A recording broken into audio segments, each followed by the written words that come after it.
apologies? Any apologies? We have Mayor Dan for lateness. Any further apologies? Appear to be none. I'll move from the chair. Dan be accepted as a late. Seconded Councillor Redmond. All those in favour? Aye. Against? Carried. Thank you. Any conflicts of interest? Appear to be none. Confirmation of minutes. Item 3.1. We have a mover for the minutes of the last meeting. Moved Councillor Redmond, seconded Councillor Doody. Any corrections or appear to be none? I'll put that. All those in favour? Aye. Against? Carried. Matters arising from none? I have none on here. Are there any matters arising? Appear to be none. Right. Deputations. Now this is interesting. We think there's been a mistake from our governance staff on this, but however, just that we have a fairly short agenda, we will take Trevor as a deputation and we may change the word deputation to his normal reporting. Just to keep things in order on the agenda, if everybody's happy with that. Trevor, what was your list? Yes, good afternoon everybody. Just a short PowerPoint presentation. Some of you that were at the Mahitahi committee this morning may have seen this. So there's a slight repeat on this. So really just a brief update on district planning progress. I guess at the moment it's a case of steady as it goes in terms of engagement and feedback. We are a month into a 43-day submission period, and we highly expect most of the submissions and any queries around district planning and information will come in those last couple of weeks. But in particular last week, that's certainly been the case in other jurisdictions for new district plans. Just in terms of a few statistics, you can see on the left-hand side there that we've noted at least 142 notification sort of inquiries asking bits and bobs about the different aspects of the plan, and they're broken down to how they're being recorded as well. To date, on the right hand side, there's been 16 submissions received, so 16 formal submissions. 12 of them being via the e-plan submission module, and the others on hard copies. And there's a number that are sitting in the e-plan submissions module, which are in draft form, meaning that people have registered or gone in there and have crafted something up, but they haven't hit the submit button yet to us. So there's more on their way. Also on there is there's a number of further sort of public awareness calls to occur over the submission period, which runs through to the 26th of November, and there's 4 of those listed there as well.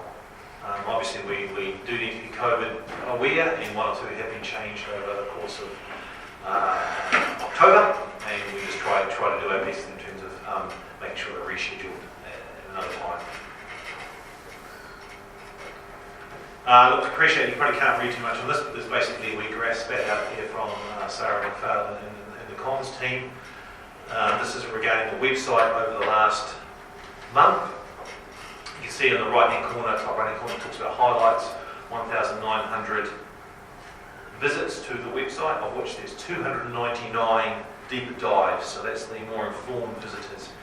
And apologies if you can't see the blue box in the right-hand corner, but of those 299, it gives you a breakdown of what people have gone and looked at, which includes a video, downloaded documents such as the summary document or the FAQs document, or have visited multiple project pages. So that's 282 on there as well. So look, quite modest numbers at the moment, but we expect that to continue over the next month or so, particularly near the end of the submission process, as I said.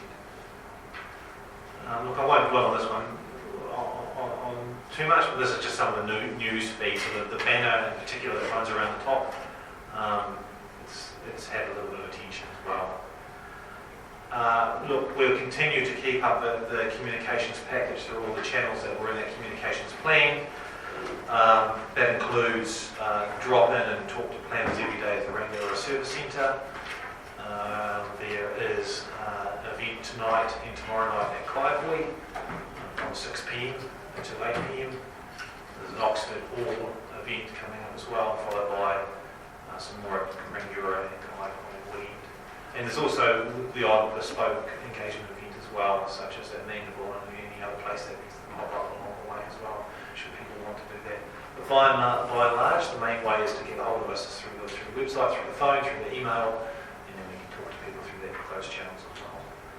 So look, that's really largely it. Just also to say that we are keeping a log of those minor sort of errors, and we're keeping an eye on those, and they can be changed at any stage. And we're also keeping a log of what could constitute matters for a council submission going forward as well. And council has signed it off in their report in September. So that's largely it when it comes to that. I'm happy to take any questions. Trevor, one from me to start with, just around the COVID and rescheduling some of those. Does there need to be publicised a length of time? Do we need to be stretching the actual time out, or are they going to fit into the period comfortably that we've got out for the consultation? Yeah, some of the early events, I think, were a little bit early in terms of the mail coming out, if that's what you mean, but some of the later events are scheduled later in the submission in the period. We can only react to COVID. If we change the level, then we'll have to go to more online meetings in terms of engagement. But I think we're doing as best we can when it comes to different events around managing COVID, distancing, and those sorts of things. It is very difficult to do that. I hope that answers your question. Thank you. Any further questions? Philip? Thanks, Trevor. The public awareness sessions, how have you found those to be working? And have you had much engagement with people as a result of those? No, they are passerby type events, really. So they are another opportunity just to wave the district plan banner should you want to do so. For say people going into the supermarket or whatever, that high traffic areas. So they're just part of the package. Arguably they're not particularly effective or arguably not particularly efficient for staff time, but it's part of the package that you do to get the message out there. So they complement the more formal events such as tonight. Mr. Mayor? It's not really a question, but just simply to say I found the talk to a planner events very effective, the ones I've been to so far. Certainly one in Rangiora was very well attended, really well attended. So, and I think the way that that's being managed, Audrey, with that intro system and then across the feedback is working well. The drop-in ones or public awareness ones, less convinced that they're effective. But look, as you say, it's just a part of the parcel of making sure, but at least we're having them. And particularly in the Pegasus area, there was some concern raised that there wasn't those. So thank you for picking that up and addressing it, because that and in Ravenswood, those communities were quite sensitive that those weren't having events there. So thank you for addressing that. But the engagement we had at the Rangiora one I went to was really very, very good the week or so ago. So thanks for the work that's going into organising that. Trevor, I just wondered too whether you could circulate the piece of paper you have to the rest of the councillors, so they know the numbers, how it's going. And I guess just one final observation is we're trying to do better than we need to in terms of all the options available. Technically, you just need to put a public notice in and send it to all ratepayers. We've done the public notice, we've written to ratepayers, we've written to occupiers, and then there's all these other above and beyond mechanisms, some more effective than others. Certainly the idea is to try and get the message out there as much as we can to enable submissions to be made. So we'll continue to do that through the 26th of November. Thank you. Well, thank you, Trevor. Thanks. If there are any other questions, thank you very much. Right. Item 6.1. Matt, pages 14 to 17. I think also, I'm actually going to hand over to Wendy today, who's going to be on that, so, but I'm Wendy. here as well. Hello. Right, okay, if I can just take the report as read, I'll just run you through the main issues in the paper. So to start with, you'll have seen in the report that consent numbers are significantly up this year, which has obviously been a response to people's awareness that the district plan is going to be notified soon. So our numbers are well up. Now that the plan has been notified, we are expecting a bit of a drop-off. We'll have to see how that plays out over the next couple of months, but early indications are that consent numbers are down. So this month to date, in October, we've had 17 consents received, and looking back on the last 6 months or so, the average number that we had previously, we would have been expecting to have around about 30 by now.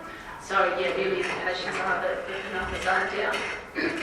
And the type of consents as well, there's certainly been a significant drop-off in rural subdivision applications. So yeah, it is changing what's coming through the door for us. So although the consent numbers seem to be dropping, we have a bit of a backlog to get through from prior notification, and we're working through those at the moment. The other thing is we are extremely busy on the duty planner front, and have been really for the last 6 months or so. Lots of inquiries coming in, and they are taking longer to deal with. This is partly because they just tend to be quite complex. There's also the new district plan to deal with now. I know Trevor put up some figures about the number of inquiries that his team had, and PIU are also supposed to be entering all of our inquiries, but talking to the planners, they are so busy they're simply not doing that, or not always. So they're getting about 20 to 30 inquiries by email or phone or at the counter every day to deal with, as well as the other duty planner responsibilities as well. That's also following through into our compliance and monitoring area. They're extremely busy too, and you will have seen to signal that there may be a need for additional resource in that area going forward, because obviously it's all part of the same process at the end of the day. And as well as if you go down to the financial implications part of the report, that reflects in the income coming in. So we're about 300,000 over budget. However, we've also got increased costs, both in terms of staff time, and we've been using a number of consultants for all of this year to help us deal with the numbers of consents we've had in. So those two things really balance out at the end of the day. There's some detail in the report about individual significant consents, but I'm open to questions if anybody has anything particular, but I think they're fairly well covered in the report. I guess the message quite strongly is we're busy, but the wider implications of that is that means that there is a lot happening out in the community. There's a lot of development going on, which is a good thing. So that's it. Thank you, Wendy. Matt, you anything to add? I think that's a good summary. Thank you.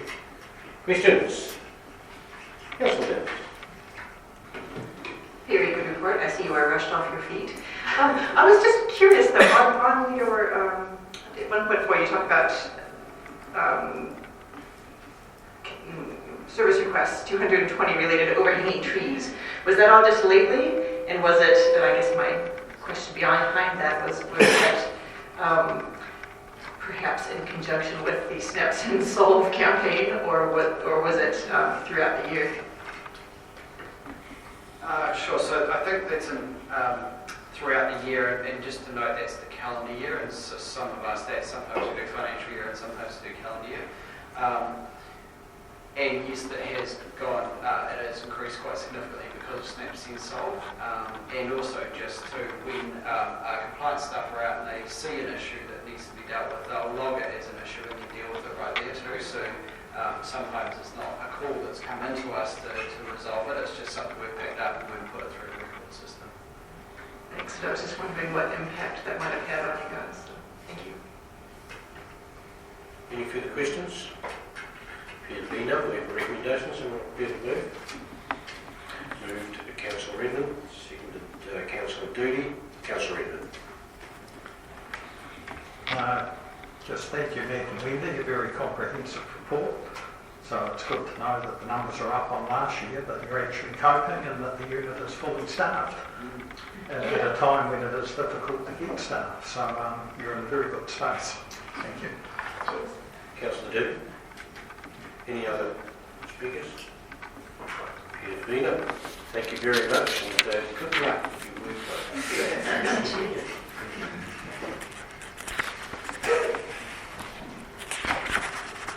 Item 6.2, environmental services and safety.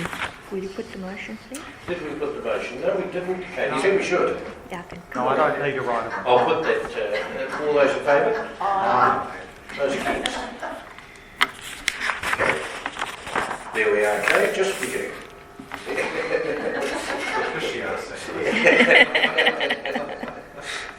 Welcome, Marie. Thank you, good afternoon. So we prepared the report for information to you, and I'll take it as read.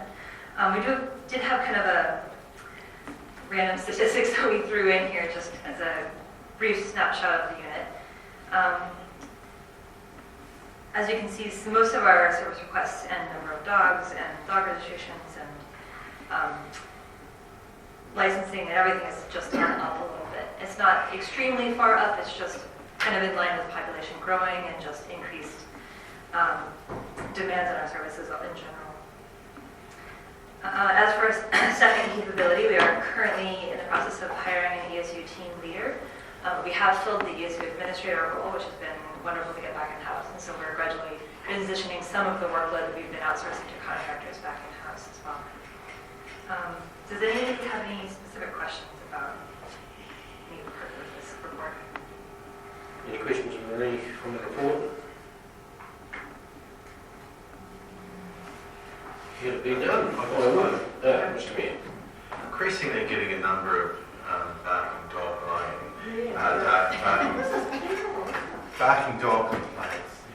How are we tracking with those, just in general, and what systems have we in place, I guess, to perhaps, it's a very difficult matter to address entirely unless you're out there, but we seem to be getting a few more. How does that sort of track compared to other seasons, if we consider that at all? I haven't looked into that specifically. It can do. As far as what I'm hearing from the team is that this is just kind of par for the course. It doesn't seem to be too outside of normal. We have implemented a substantiated box on the service request so that when we do get a complaint, we can go out and monitor, and then we can note whether we've actually found that there is barking or not. You prefer me to leave the mic on or turn it off? Yours is working okay for Okay. us. It's just here it's getting a hell of a lot of feedback. So. That's fine. I think there have been a number of cases. So the dog barking is a little bit subjective, but by the Dog Control Act, it does have to be loud and persistent for us to act on. If it is not loud and persistent, and my officers do hear the barking, they will approach the owner and talk to them regardless and just give them a heads up what's going on. But many cases we'll go out there and there may not be any barking at all. So we are trying to track that substantiated kind of claim system. It's a new process, so we have just implemented it 2 months ago, so it's still a whole lot of data on that. Great, thank you. Further questions?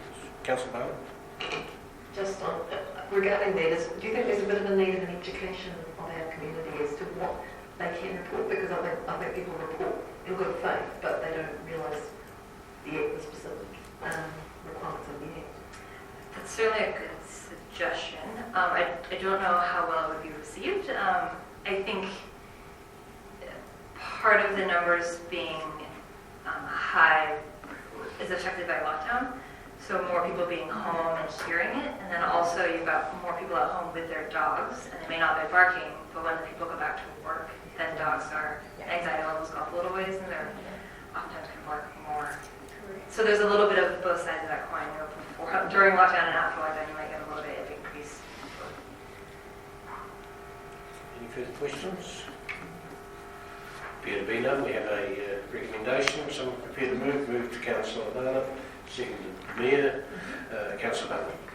This is a very important team, and I appreciate all the work that you do. It's a difficult area, and I certainly know with the noting the increase of dogs in our district and how a large population of dogs, particularly in our district.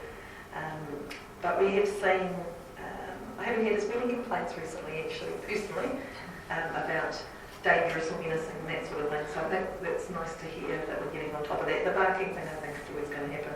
If I could just make one note, perhaps, that the word licensing should have an S in it and be consistent through the document. That would be really good going forward. Thank you. Apologies, as a New Zealand American. I just got there, it's fine. You've got both of them. Yeah.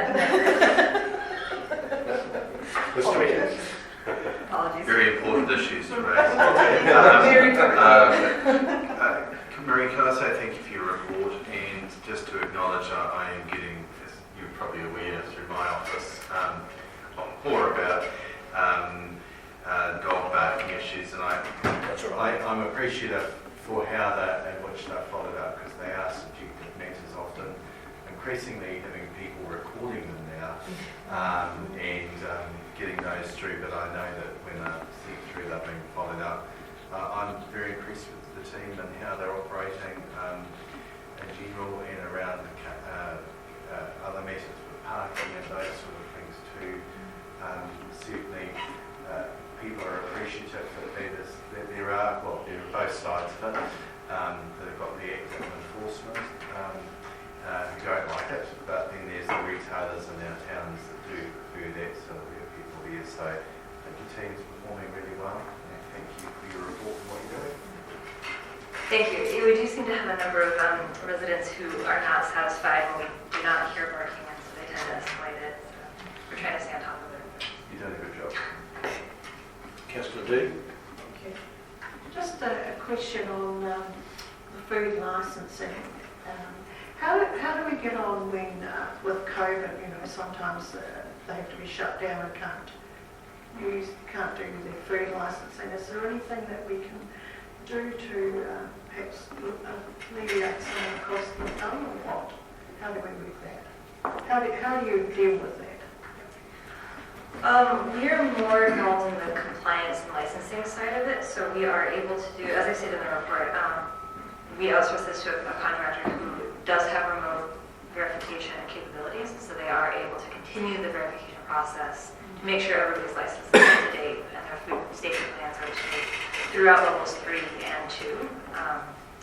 Level 4, we didn't do any verifications, but as for offsetting operating costs, we're kind of not we don't get involved in the operating side of the food businesses. Councillor Miller. I just wanted to say that thank you for the efficient and professional way that you handle your portfolio of things that your team works with, because I know personally, just since lockdown, that we've had a lot of issues with dog problems and litter dumping along stop banks and things, and I really appreciate the quick and effective way that you've dealt with those in a professional manner that you've dealt with people involved as well, so thank you for your work. Thank you very much. Councillor Ballard. No, nothing to report. All right. I'll put that. All those in favour? Aye. Against? Carried. Thank you, Marie. Portfolio updates. Councillor Ballard. Well, I think Trevor's trumped me on that one. Yeah. So, I have nothing further to add. I guess there was just the only concern I've heard from the community is the question about people whose applications are in train, and that perhaps needs a further report to us. Okay. Councillor Redmond. Thank you, Mr. Chair. One or two matters to mention. We had a hearing for dangerous and affected and unsanitary buildings last week, and that went very well. Councillor Doody and Barney were on the panel with me, and the interesting thing was that you would expect an earthquake damaged building to come under the dangerous category, but in actual fact earthquake damaged buildings are specifically excluded from this part of the Building Act and our policy. The affected building is a building next door to a dangerous building, so the recommendation will be coming to council, and we've recommended that this information be included on LIMS. There was some discussion about that, but I think the consensus was that it be included. So that will probably be coming to council next month, I think. And I understand staff facilitated a meeting between Muscle Car Madness organisers and neighbours and the police last week to discuss concerns regarding the event, and from all accounts that was an amicable meeting with some good outcomes, and really it comes down to communicating with people before the problem arises, probably. Staff are working on a compliance framework to ensure compliance, monitoring and enforcement are carried out fairly and consistently across the council, and we're going to have a briefing on that in November. And the other thing that we talked about, the gambling policy, that's been moved out to the first quarter of next year to avoid potential consultation fatigue. Obviously, a very serious condition at this time of the year. In the interim, the policy team are thinking about making a short voluntary survey available to gather views on gambling to help them inform the review next year.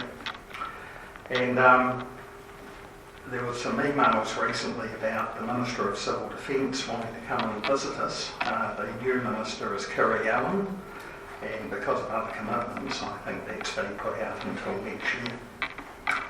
So that's it from me. Thank you. Councillor Regan, any questions, Councillor? Peter, thank you for those reports.